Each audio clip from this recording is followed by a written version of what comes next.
How to manage automatically translate languages on Google Chrome mobile. Hello guys, in today's video I'm gonna show you how to manage automatically translate languages on Google Chrome mobile. First you're gonna do is go to Google Chrome and then click these 3 points here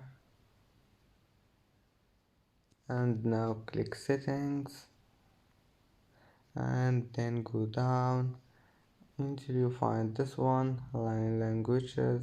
Click on it and then go down and then click this one, advanced, and now all you need to do just click here and you can add any language you want.